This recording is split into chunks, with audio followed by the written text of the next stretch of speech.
তো hello everyone, this is Swapan. ফিরে আসলাম আবার নতুন একটা ভিডিও নিয়ে। তো আজকে যাচ্ছি আমরা নৌকা সফরে।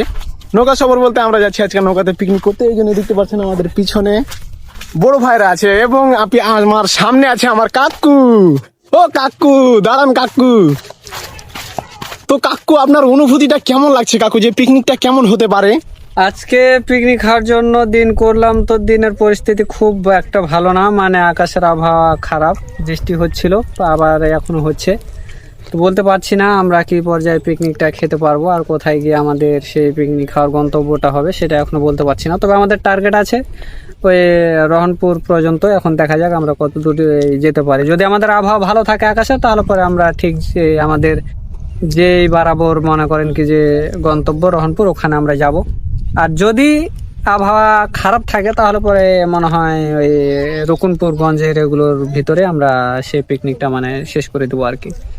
তো ভালো লাগছে, আমরা মোটামুটি 8-10 জন আছি পিকনিক খাওয়ার জন্য বেরিয়েছি। তাছাড়া আমরা এইরকম মানে প্রত্যেকটা বছরই আমরা কিন্তু যাই এই নদীতে পিকনিক করতে, নৌকা ভ্রমণ যাকে বলা হয়।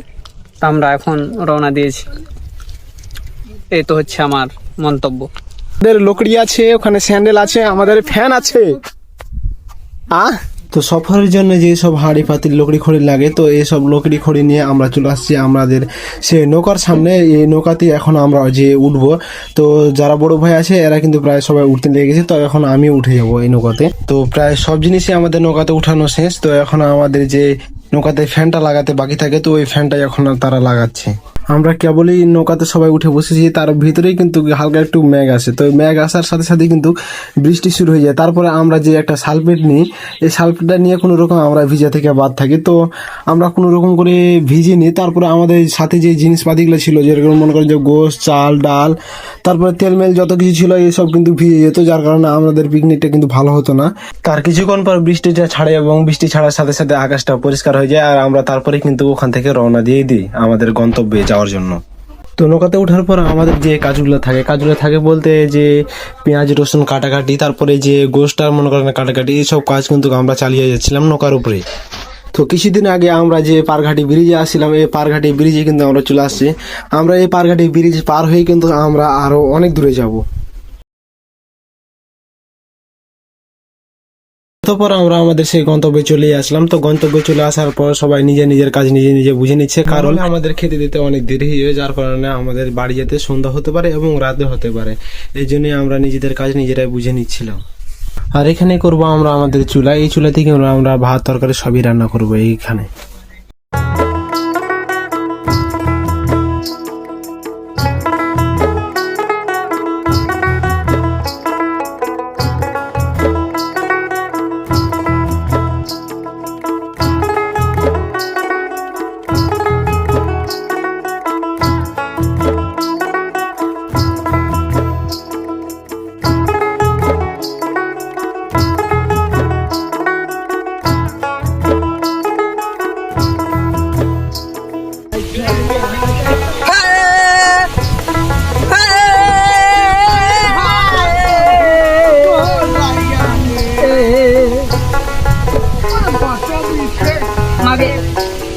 কত ভারী রে কাকা, এই ঢালটা কি হবে কাকা?